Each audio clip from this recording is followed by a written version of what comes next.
The gospel we are preaching, it can't change anything.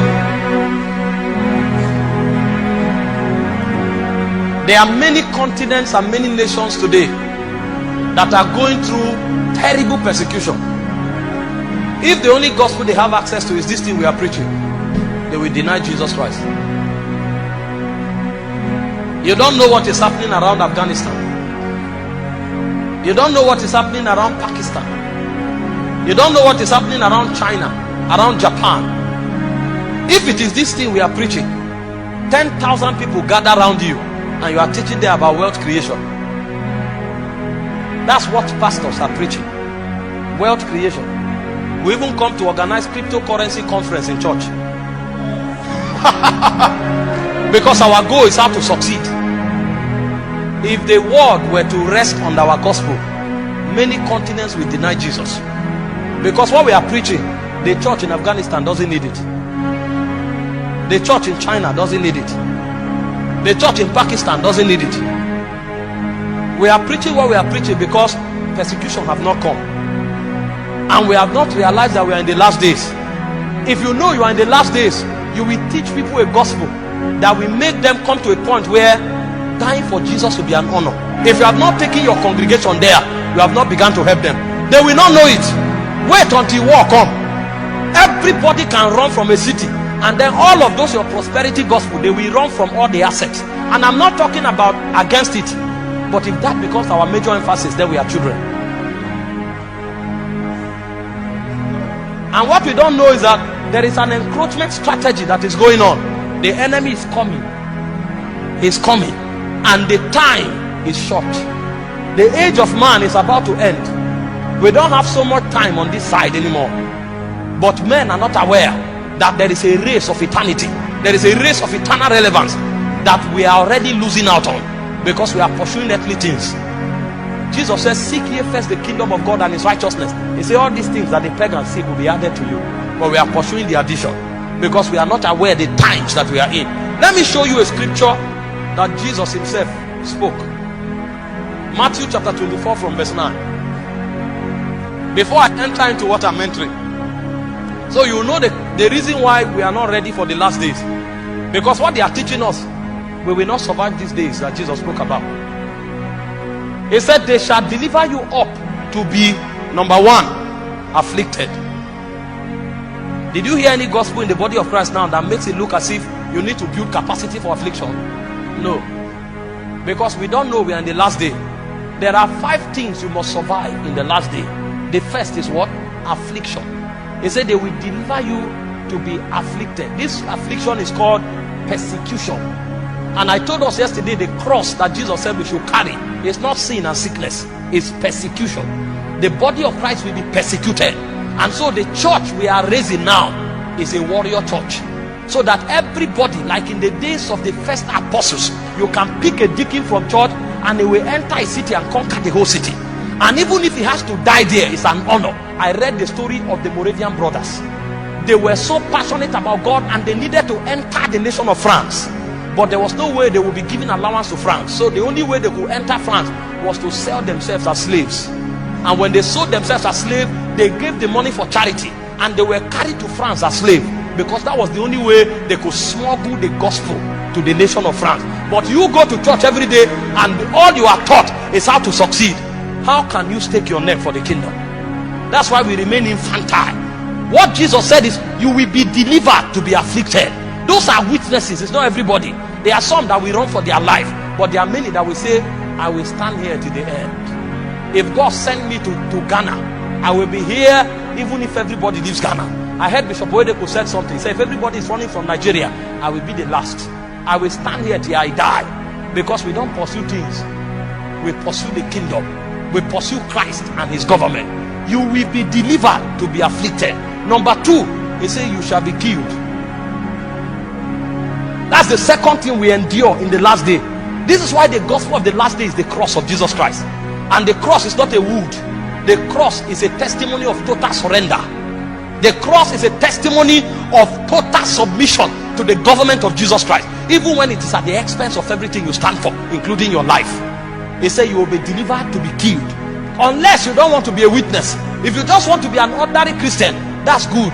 Continue with what you are doing. But if you want to be a witness that God can trust and commit kingdom to you, you must pass these 5 criteria.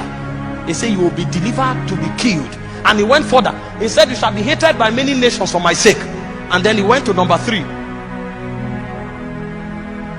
He said many shall be offended because there shall be betrayal of one another. So the third thing you will endure is betrayal. The people you labor with over time, they will be the one to set you off.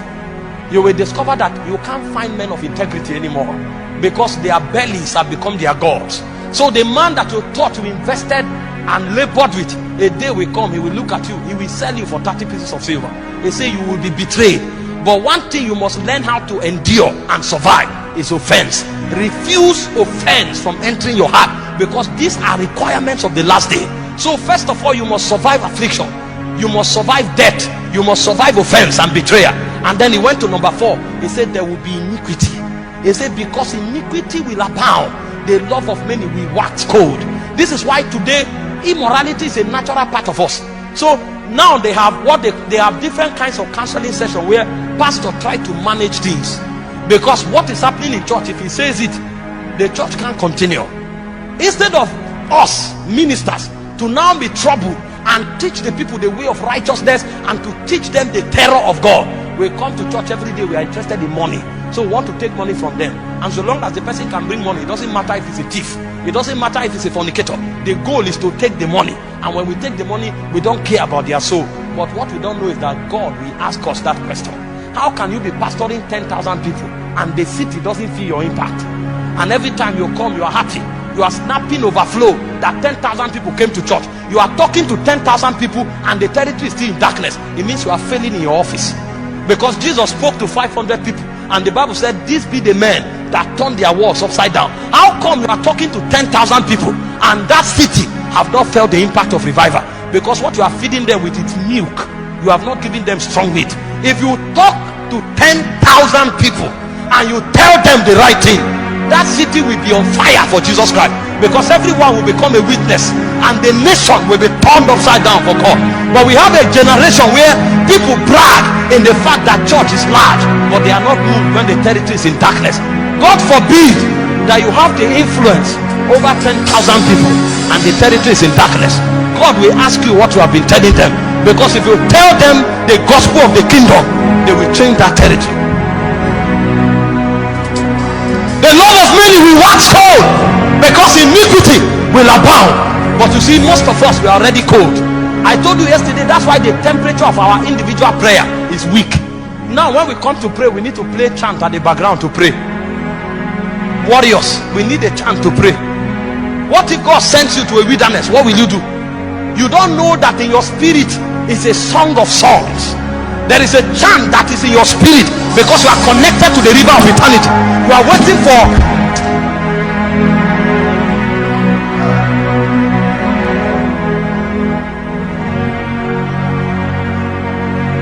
because iniquity will abound, the love of many shall wax cold.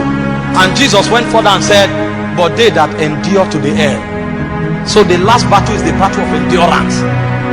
The greatest warfare in the spirit is the battle of attrition. The battle of attrition is not, the devil doesn't come to win you, he comes to weary you out. So he's not hitting you to go down, he hits on you on one spot until you give up. The goal is to weaken your conviction, so that when you are weak, no matter what happens, you can be restored. It's called the battle of attrition. It's to weary you out. But Jesus said we must fight that battle and endure to the end. So there are 5 things that every believer in the last day must survive. The first is affliction, the second is death, the third is offense and betrayal, the fourth is iniquity, and the fifth is attrition. That the warfare of the devil can weary you out. And the only way you can get to that point where you have that level of stamina is when your pursuit of God is not for the things that he gives. Your pursuit of God becomes God himself. Everything God gives you makes you a trust fund. If money comes to your hand, you are a trust. If property comes to your hand, you are a trust. What it means is that you are God's bank on the earth. So when God wants to reach people, he saves money with you. You cannot bank on that thing, because that thing just makes you a channel for God. So when God wants to reach the poor, they say, where is that 2,000 Ghana cedi I gave you? Take it to the orphanage. Yes, Lord. If you are like that, you won't come to God for money, because you know any money God gives you is not for yourself. You are just a trust. Hope you know that the money in UNICEF does not belong to UNICEF. UNICEF is a trust. So when they want to come to Africa, they go and fetch from that account. How can you now be serving God for money when all the money God gives you is a trust? There's a portion of it you will enjoy, but your goal is not enjoyment. They say, tell them that are rich in this world not to be high-minded, not trust in uncertain riches, but to trust in the living God that giveth to every man liberally that he may enjoy. I'm not preaching to you the gospel of suffering, but I'm telling you that there is a state of conviction that we attain, that we know our pursuit of God is not for the things God gives, it's for God himself. And if we come to the point where we have to give up everything, we will do it gladly. I heard the story of the patriarchs of old that brought the gospel of Christ to Africa. Most of them were buried on these mountains, you see, but they never stopped coming. They killed them, the more they came. They killed them, they came. The Bible you are reading today, many persons were burnt on the stake for the copy of the Bible to make it to another day. Because sometimes in a city, only one man will have the copy of the Bible, and his goal is to run with it until he hands it over to another witness. And when he hands it over, most times they catch them and ask them, where is that Bible? They will never speak, and they will burn them alive, but they will not cry. Their joy is that the Bible has made it to another person's hand. And today you hold that Bible, you don't know that that Bible came to you swimming in the river of the blood of Matthias. And we come to church, we don't know that church is an equipping ground. We don't know that church is a ground where we wear our spiritual armory. We think church is just a place where we come for social gathering. We are not taught, because we don't know that it's a warrior church. God is raising. If it is these Christians today that were the first Christians, Christianity would have finished from this world. Because the believers I see today, they will not die because of the Bible. They will say, okay, don't worry, let the Bible be burnt. At least let me keep my family. Because they don't understand divine posterity. They don't understand the reward system of eternity. I read about men that some of them were tied and they watched their family killed, just for them to either change their confession or to reveal where the Bible is so that they will destroy it. But they kept quiet. They killed their wives, killed their children. That's why you and I could call the name of Jesus today. Do you think the next generation have hope if this is the kind of Christianity we do? Because we don't know what God is doing. If you were blessed by the message you just listened to and wish to make Jesus your Lord and personal Savior, kindly repeat this prayer after me. Dear Heavenly Father, I believe in your Son, Jesus Christ, and that He died for my sins and was raised from the dead for my justification. I therefore confess with my mouth that Jesus is the Lord of my life. I receive eternal life into my spirit. I am born again. Thank you, Father, in Jesus' name. If you just said this prayer, please send us an email on amodiscipleship@gmail.com or reach us on our website oroccomichael.com to enable us to reach you and afford us the privilege to disciple you. God bless you.